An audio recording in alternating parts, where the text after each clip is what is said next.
Assalamualaikum warahmatullahi wabarakatuh. Sebelum saya menjelaskan materi tayangan tema 2, perlu di sini saya sampaikan arti dari simbol yang banyak dan umum digunakan pengawasan di pabrik gula Indonesia. Dengan maksud agar penonton publik yang belum paham tentang pabrikasi bisa memahami arti dari simbol tersebut, sehingga penjelasan saya lebih mudah dipahami. Simbol-simbol yang saya maksud, 1. GKP adalah gula kristal putih. 2.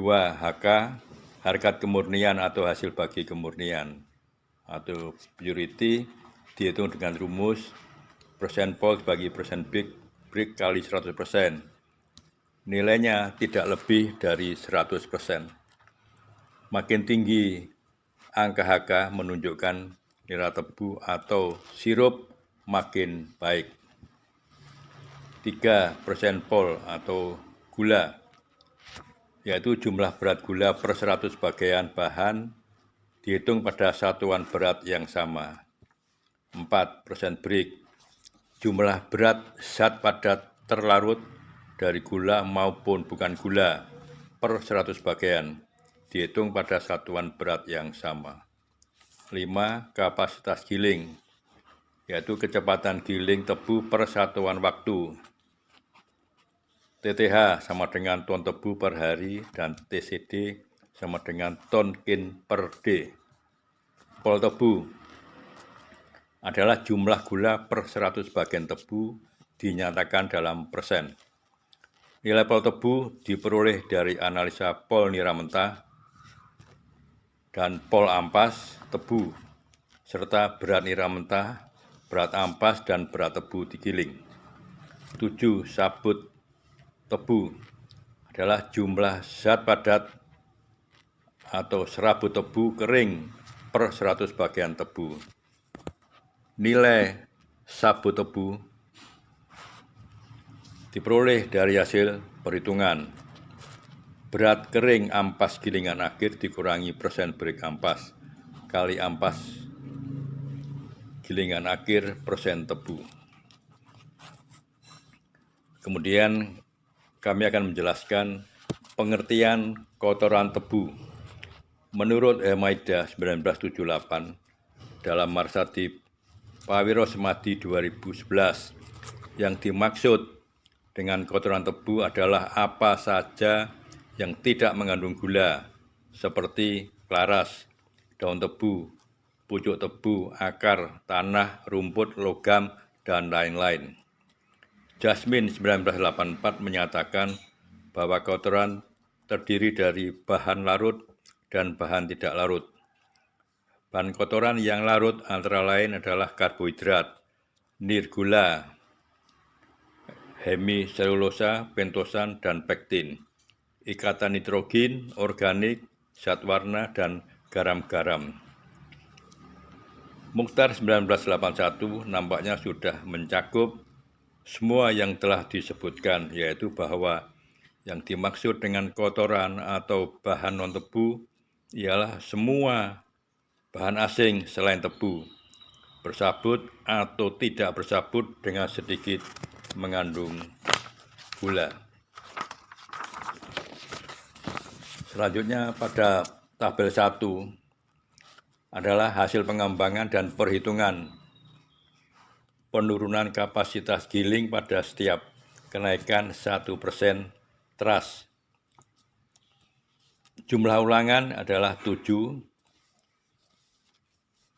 Perlakuan atau pengamatan atau analisa, yaitu kapasitas giling ton tebu per hari, kapasitas giling turun dalam ton, kemudian kenaikan teras dalam persen, kapasitas giling turun dalam persen, kapasitas giling turun setiap kenaikan 1% teras. Hasil rata-rata diperoleh kapasitas giling turun 2,68%, kapasitas giling turun setiap 1% teras 3,15%. rata-rata 2,91%. Dari hasil pengembangan dan perhitungan data di tabel 1, maka diperoleh penurunan kapasitas giling pada setiap kenaikan 1% kotoran tebu atau teras rata-rata 2,91%, dibulatkan 2,90%. Kemudian bisa dilihat pada tabel 2 adalah presentasi penurunan kapasitas giling untuk setiap 1% kenaikan teras persen tebu di pabrik gula yang menggunakan gilingan. Peneliti-peneliti dari luar negeri adalah menghasilkan penurunan kapasitas giling persen rata-rata 2,64.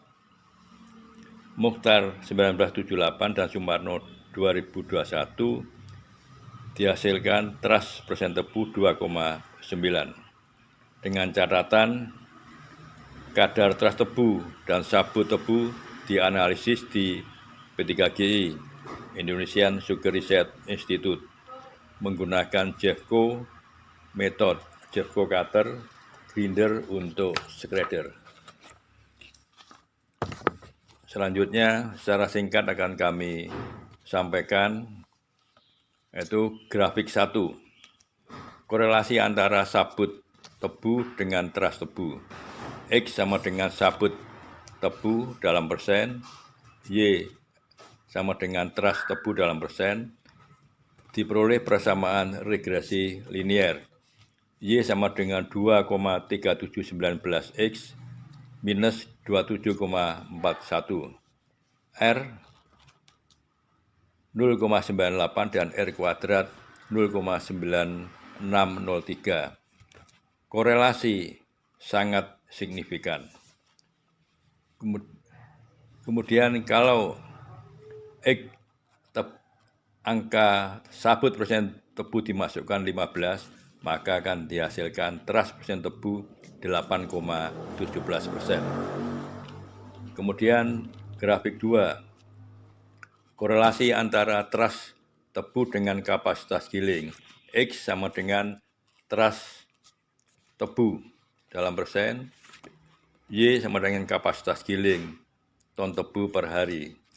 Diperoleh suatu persamaan regresi linier, Y sama dengan minus 98,084X plus 4137,2.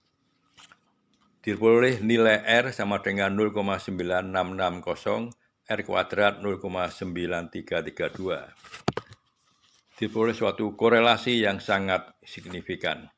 Bila dimasukkan nilai X sama dengan atau teras tebu sama dengan 15%, maka akan diperoleh kapasitas giling 2.666 ton tebu per hari. Kemudian grafik 3 yaitu menunjukkan korelasi antara rendemen dengan teras tebu.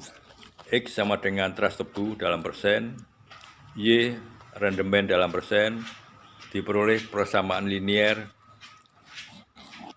atau regresi linier, Y sama dengan minus 0,254X plus 11,51. Dengan nilai R sama dengan 0,946 dan R kuadrat sama dengan 0,895. Diperoleh korelasi yang sangat signifikan. Bila mana dites dalam persamaan E dimasukkan angka teras persen tebu 15%, maka diperoleh Y atau rendemen adalah 7,70%.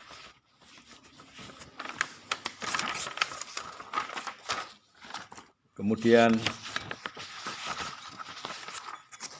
dari hasil hubungan antara korelasi antara rendemen dengan teras tebu. Jadi pada gambar 4 menunjukkan makin tinggi kadar teras tebu X, maka akan diperoleh rendemen E juga makin menurun. Pada kadar teras 0 sampai 3,8%, penurunan rendemen tidak signifikan. Tapi pada kadar trust lebih besar dari 3,85%, rendemen turun secara signifikan.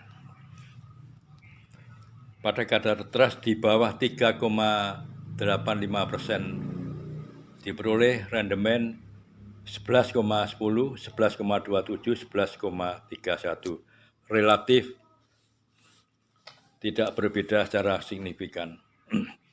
Oleh karena itu, persyaratan kadar trust tebu untuk komisioning pendirian pabrik gula baru dipersyaratkan oleh alat pembuat mesin atau kontraktor maksimum 4%.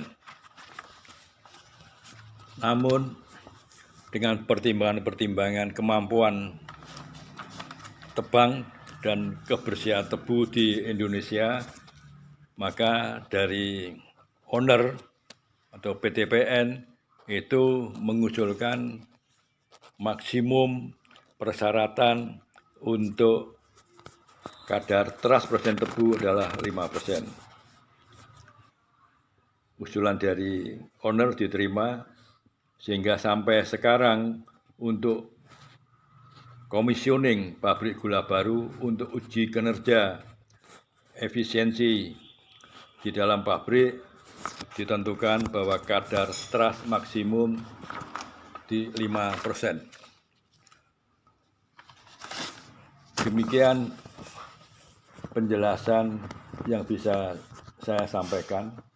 Bila mana belum jelas, silahkan memberikan komentar untuk penyempurnaan dari tayangan tersebut. Untuk kelancaran tayangan tema 3, mohon dukungannya untuk klik subscriber. Demikian yang bisa